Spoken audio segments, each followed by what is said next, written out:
नमस्कार। अब हम लोग जो है रैखिक समीकरण युग्म का आलेखीय विधि से हल ये सीखेंगे, मतलब graphical method part solution of pair of linear equation.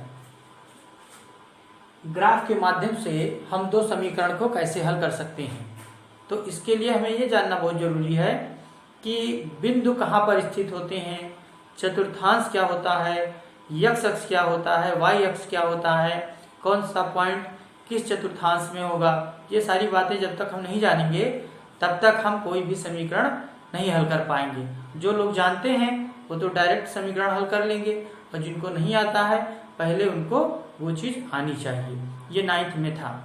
तो लेकिन मैं इसको डिटेल में थोड़ा सा बताने की कोशिश करूंगा, उसके बाद में हम समीकरण को हल करेंगे। ठीक, तो अब सबसे पहले आप जानते हैं कि एक होता है संख्या रेखा। एक संख्या होती है संख्या रेखा, जहां लिखा रहता है 0 से इस साइड में 1 2 3 4 5 संख्याओं को निरूपित करते हैं। इस साइड में -1 -2 -3 -4 -5 इस टाइप का होता है। इसी रेखा को हम खड़ा करके लिख देंगे तो यहाँ पर 1 2 3 4 5 नीचे पर -1 -2 -3 इस तरीके से आ जाएगा। इसी चीज को हमने खड़ा कर दिया। अब क्या किया, इसको उठा करके यहाँ से और इस पॉइंट पर रख दिया। तो यहाँ से उठा करके यहाँ रख दिया तो ये हमारा x अक्ष था और ये हमारा y अक्ष था। तो यह करके यहाँ जब जुड़ा तो हमारा ये हो गया y और x y तल हो गया। ये इस तरीके से हमको एक कार्तीय तल प्राप्त हो जाता है। इसी कार्तीय तल में हम बिंदुओं को निरूपित करते हैं और देखते हैं कि कौन सा बिंदु कहाँ होता है। जैसे आप देख सकते हैं कि यहाँ पर x अक्ष पर सब प्लस प्लस है, यहाँ पर भी सब प्लस है, इसलिए यहाँ पर सब प्लस प्लस होगा।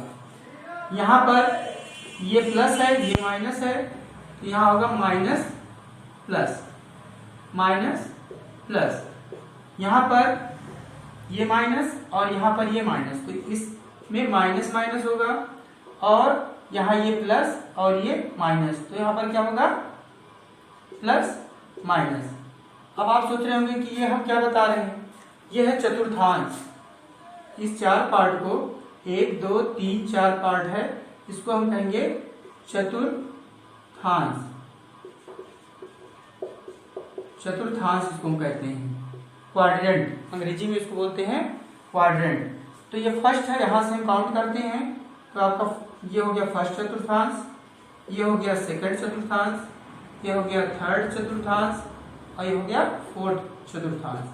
अब अगर हमारे पास कोई पॉइंट है जैसे 4,3 है, इसका मतलब कि x की वैल्यू 4 है और y की वैल्यू कितनी है 3 है, और यहाँ पर ये प्लस साइन और प्लस साइन छिपा हुआ है। तो हम यहाँ आएंगे तो यहाँ से हम 4 गिनेंगे ये, और y पर हम 3 देखेंगे और फिर यहाँ पर लाइन खींच देंगे। जैसे यहाँ आप देख सकते हैं कि यहाँ पर यहाँ मुझे 4,3 को प्रदर्शित करना है। अब मैंने यहाँ पर 1 2 3 4 ये 4 है मान लीजिए, तो यहाँ पर x का मान 4 हो गया और y का मान 3, 1 2 और ये हो गया 3। तो हमारा जो बिंदु आएगा ये 4,3 वो यहाँ पर होगा। तो इस तरीके से कार्तीय तल में XY प्लेन में हम जो है किसी बिंदु को प्रदर्शित कर सकते हैं। इसी प्रकार अगर मान लीजिए आपके पास क्या है -4,2। अब यहाँ माइनस और प्लस, माइनस प्लस कहाँ होगा सेकंड वाले में, तो -4 कहाँ लिखेंगे, -4 आपका x की वैल्यू -4 है, तो माइनस प्लस कहाँ है माइनस प्लस। तो यहाँ पर हम यहाँ x की वैल्यू माइनस है, देख रहे हैं आप, ये x की वैल्यू यहाँ हो गया माइनस, तो ये हो गया -1 -2 -3 -4। तो x की वैल्यू यहाँ -4 है, तो हम यहाँ ये आएंगे -4 यहाँ रखेंगे, और y की वैल्यू कितनी है 2 है, x की वैल्यू -4 है, y की वैल्यू 2 है। तो हम x की वैल्यू -4 है तो यहाँ करेंगे और y की वैल्यू 2 है तो यहाँ देखेंगे। यहाँ से एक ऐसे लाइन लाएंगे ऐसे ये, और फिर यहाँ से ये ले जाएंगे ये। तो जहां पर ये पॉइंट कट करेगा वो पॉइंट होगा -4,2, -4,2 इस तरीके से होगा। इसी प्रकार से आपसे अगर कोई पूछे कि -3, -2 कहाँ होगा, तो ये हमारे तीसरे चतुर्थांश में होगा, माइनस और माइनस तीसरे में होता है। तो यहाँ पर -3, यहाँ -4, यहाँ -5 ऐसे नीचे बढ़ा लेंगे, -1, -2, -3, -4। अब यहाँ पर क्या होगा, इसका मतलब होगा कि x बराबर -3 है, y बराबर -2। तो अब यहाँ x बराबर -3 यहाँ पर है तो यहाँ पर एक बना लेंगे, ऐसे लाइन खींच लेंगे। उसके बाद में y बराबर -2, y बराबर यहाँ पर -2 है, ऐसे लाइन खींच लेंगे। तो जहां पर ये पॉइंट कट कर रहा है ये हो जाएगा -3, -2। इस तरीके से हम पहले बिंदुओं को कैसे प्रदर्शित किया जाता है ये सीखेंगे।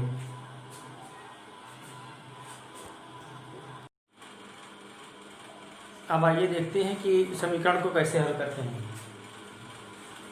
समीकरणों x - y + 1 बराबर 0 और 3x + 2y - 12 बराबर 0 का ग्राफ खींचिए।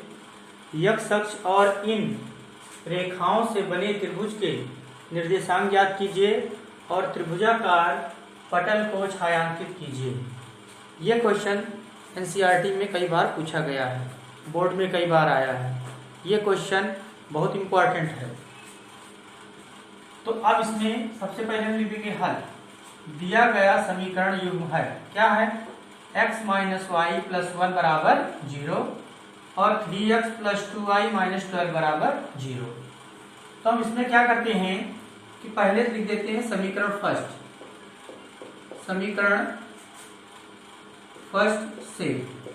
अब समीकरण फर्स्ट में हो जाएगा, लाइन ये हो जाएगा x + 1, सॉरी ये लिखा x - y + 1 बराबर 0। अब हम इसको y को उधर ले जाएंगे, तो x + 1 बराबर y, तो हम लिख सकते हैं y बराबर x + 1। अब ये एक आपका तीसरा समीकरण प्राप्त हो गया, पहले से ही हमने तीसरा प्राप्त किया है। अब हम क्या करेंगे, एक चार्ट बना लेंगे जिससे हमें बिंदु मिल जाएंगे, जिसके द्वारा अब इसमें यहां लिख देंगे x का मान, यहां लिख देंगे y का मान। ध्यान से देखिएगा। अब यहां पर ऐसे यहां हल कर देंगे कि जब x बराबर क्या हो, यहां लिखा है आपका y बराबर लिखा है x + 1। जब x बराबर क्या हो 0, तब क्या आ जाएगा, y बराबर 0 + 1 बराबर 1। तो x का मान जब 0 आया है तो y का मान कितना आया है, 1 आया है। फिर लिख देंगे जब x बराबर 2 या 1 रख देते हैं, तब y बराबर यहाँ 1 रखेंगे, 1 + 1 बराबर 2। तो जब x बराबर कितना आ गया, 1 आ गया, तो y का मान कितना आ गया, 2 आ गया। ऐसे ही अपने मन से कुछ मान रखेंगे, x बराबर 2 रख देंगे, तब y बराबर यहाँ 2 रखेंगे, 2 + 1 बराबर 3। तो यहाँ हम रख दिए x बराबर कितना रख दिए, x बराबर मैंने रखा है 2, तो यहाँ आ गया 3। अब इसमें एक मान और रख लीजिए, जब x बराबर -1 हो, प्लस वाला टर्म भी रखिए, माइनस वाला भी रखिए, जिससे ग्राफ खींचने में आसानी हो जाए। तो y बराबर यहाँ आ जाएगा -1 + 1, जिसका मान हो जाएगा 0। तो x बराबर -1 आया, तो y का मान कितना आ गया, 0। इसी प्रकार एक और रख लीजिए, जब x बराबर -2 हो, तब क्या आ जाएगा, y बराबर यहाँ -2 रख देंगे, -2 + 1, तो यहाँ आ जाएगा -1। तब यहाँ आ जाएगा आपका -2 और यहाँ आ जाएगा -1। तो बिंदु क्या प्राप्त हुआ? फर्स्ट समीकरण से कौन सा बिंदु प्राप्त हुआ? फर्स्ट समीकरण से प्राप्त बिंदु को हम कैसे लिखते हैं? x, y से। पहले x का मान लिखते हैं, फिर y का मान लिखते हैं। तो इसमें हो जाएगा 0, 1, 1, 2, 2, 3, -1, 0, -2, -1। बहुत ज़्यादा बिंदु निकालने की जरूरत नहीं है, लेकिन अगर सरलता से आ रहा है तो हम 4-5 बिंदु निकाल सकते हैं। वैसे हम 2 या 3 बिंदु निकालते हैं, तब भी उसका मान ग्राफ खींचा जा सकता है। तो इस तरीके से पहले समीकरण से प्राप्त बिंदु ये हैं। अब हमारे पास दूसरा समीकरण क्या है? दूसरा समीकरण है, अब लिखेंगे समीकरण 2 से। समीकरण 2 से, समीकरण 2 क्या है? यह है 3x + 2y - 12 = 0। तो अब हम इसमें क्या करेंगे कि y को रोक लेंगे। 2y बराबर क्या हो जाएगा? 2y बराबर हो जाएगा -3x + 12। तो y बराबर कितना आ जाएगा? y बराबर आ जाएगा -3x + 12/2। अब हम इसमें x का मान रखेंगे, ऐसा मान रखेंगे कि जिससे नीचे का जो हर है वो खत्म हो जाए।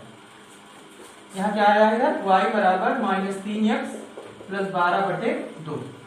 अब हम इसमें x का ऐसा मान रखेंगे कि जिससे नीचे का हर खत्म हो जाए। तो इसको हम मान लेंगे समीकरण 4। अब आगे देखते हैं। अब समीकरण 2 से मान कैसे निकाला जाएगा, आइए देखते हैं। समीकरण 1 से प्राप्त बिंदु, जो समीकरण 1 था उससे हम लोग को कौन सा बिंदु प्राप्त हुआ? 0, 1, 1, 2, 2, 3, -1, 0, -2, -1। और समीकरण 2 से हमने समीकरण 4 बना लिया था। तो समीकरण 4 से क्या हो जाएगा? y बराबर -3x + 12/2। ये हमारा हो गया था समीकरण 4।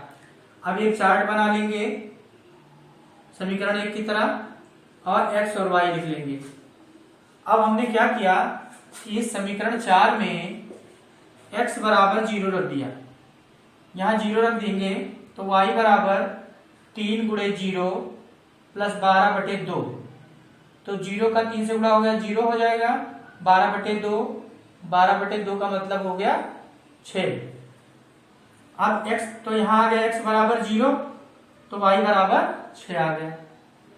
जब x बराबर 2 रख देंगे, यहाँ 2 रखेंगे, तब y का मान कितना आ जाएगा? यहाँ 2 रखें तो -3 × 2, 3 दूनी 6, -6 में से 12 गया तो 6/2, इसको काट देंगे तो 3 आ जाएगा। इसी प्रकार x बराबर 4 रख देंगे, 4 रखेंगे, तब क्या आ जाएगा?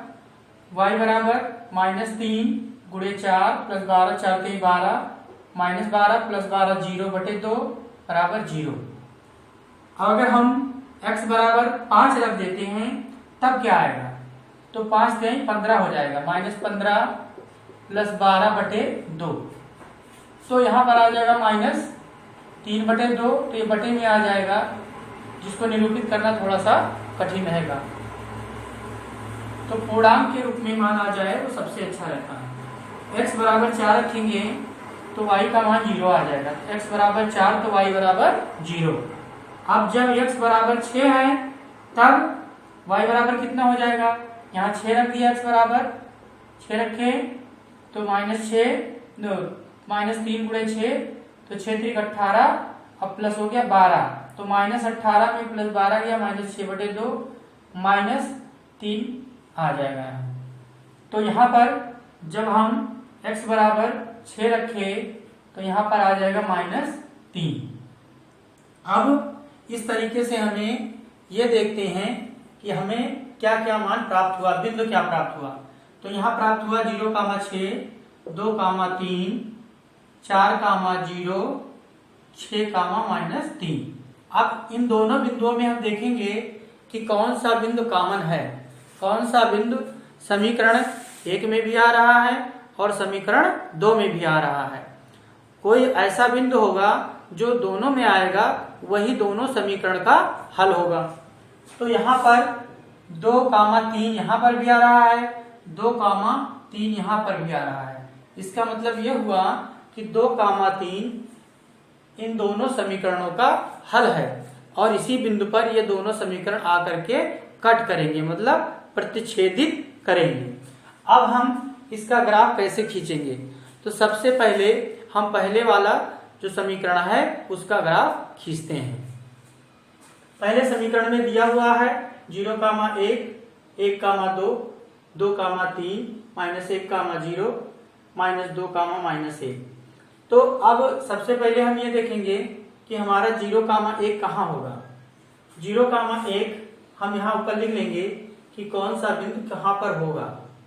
तो सबसे पहले ये हमारा है 0,1, तो ये है धन y अक्ष पर होगा ये, क्योंकि 0,1 है। ये कहाँ होगा? पहले चतुर्थांश में, ये भी पहले में होगा। ये किस में होगा? -x अक्ष पर होगा ये, और ये कहाँ होगा? थर्ड में होगा। इस तरीके से हमें एक आइडिया मिल गया कि कौन सा पॉइंट कहाँ पर होगा। तो अब यहाँ पर 0,1, 0,1 का मतलब हुआ x बराबर 0, y बराबर 1, y प्लस 1 कहाँ पर है? तो ये y प्लस 1 यहाँ पर है। यहाँ पर ये होता है मूल बिंदु। मूल बिंदु का मान हमेशा होता है 0,0। तो यहाँ पर आ गया x बराबर 0, y अक्ष पर हमेशा x का मान 0 होता है और x अक्ष पर y का मान 0 होता है। तो यहाँ पर आ गया ये बिंदु जो होगा आपका वो आ जाएगा 0,1। इस तरीके से हम बिंदु बना के लिख लेंगे। फिर आ गया 1,2, 1,2 मतलब क्या हुआ?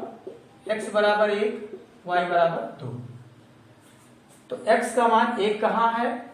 यहाँ पर है ये, और y का मान 2 कहाँ है? यहाँ पर है। तो यहाँ से ऊपर जाएंगे 1 और y का मान जाएंगे 2। तो ये हो जाएगा आपका, ये हो गया आपका 1,2। फिर उसके बाद में 2,3, x का मान 2 है और y का मान क्या है? 3 है। तो यहाँ ऐसे जाएंगे और यहाँ ऐसे जाएंगे। स्केल की सहायता से बनाएंगे तो गड़बड़ी नहीं होगी। तो यहाँ आ गया 2,3। उसके बाद में -1,0, ये कहाँ होगा? -x अक्ष पर। -x अक्ष कहाँ है? ये है, इधर वाला है। तो -1,0 यहाँ पर होगा। तो ये हो गया आपका -1,0। अब -2,-1, ये किस में होगा? ये तीसरे में होगा। यहाँ सब होता है माइनस माइनस। तो माइनस कितना हो गया? -2 यहाँ पर है, ये -2 है, ये -2 है ये। तो -2 के कहाँ जाएंगे? -2 ये रहेगा और एक यहाँ रहेगा। तो इसमें देखिए -2,-1 लिखा है। x का मान -2, y का मान -1। तो यहाँ पर -2 इधर आएंगे ऐसे ये, और -1 इधर आएंगे ये। तो यहाँ पर बन जाएगा आपका -2,-1। इस तरीके से निकाल लेंगे। बस कोई जरूरी नहीं है कि जितना बिंदु आप निकाले हैं सभी को प्रदर्शित कीजिए।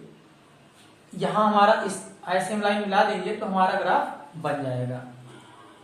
फिर इसके बाद में है 0, ये -2,-1 हो गया आपका।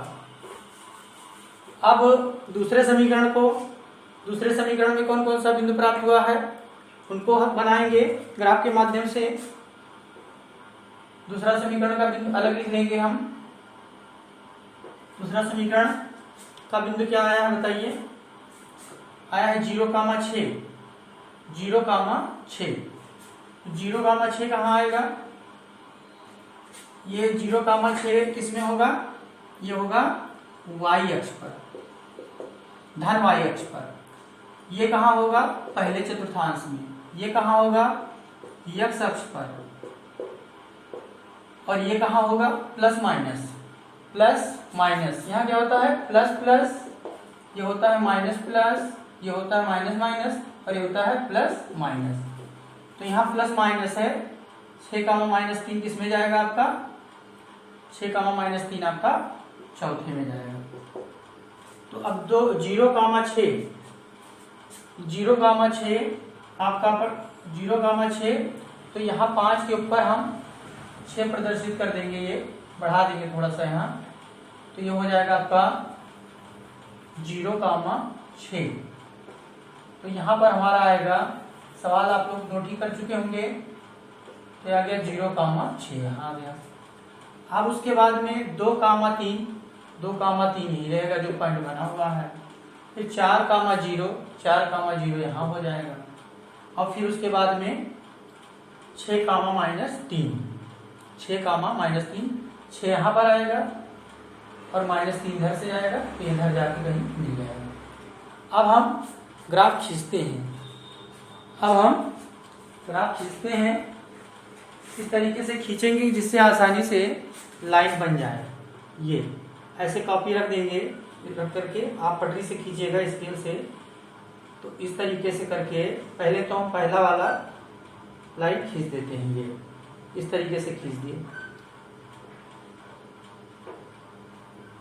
ये पहला समीकरण आपका बन गया। पहला जो समीकरण का ग्राफ है वो पहले समीकरण का ग्राफ इस तरीके से बनेगा, ये रेखाएं बनेंगी। और फिर दूसरा वाला आप कहाँ माने थे? दूसरा वाला ये है एक पॉइंट ये है, और एक पॉइंट ये है।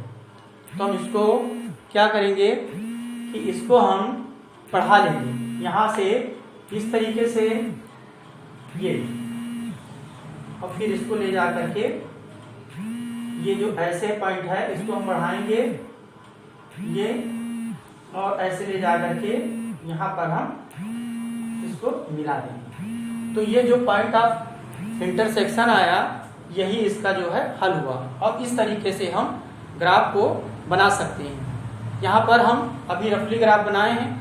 आप लोग ग्राफ पेपर ले करके उसमें सारा पॉइंट मान करके इस ग्राफ को बनाएंगे। जिन बच्चों को समझ में नहीं आया हो वो जो है हमसे दोबारा ये क्वेश्चन पूछ सकते हैं, मैं फिर इसको डिटेल में समझा दूंगा। और अगर ये प्रश्न आपको समझ में आया हो, कुछ भी समझ में आया हो, तो लाइक कीजिए, सब्सक्राइब कीजिए। और जिन बच्चों को ज़रूरत है, जो बच्चे 10th में हैं या जो बच्चे आगे जा चुके हैं और नहीं जानते हैं, वो धीरे धीरे इसको समझने की कोशिश करें। उन सबको ये वीडियो दिखा दीजिए, बता दीजिए कि ये इस चैनल को सब्सक्राइब कर लें। मैं 4th क्लास से लेकर के 12th तक का मैथ के क्वेश्चन आप लोगों को बताता रहूँगा। धन्यवाद।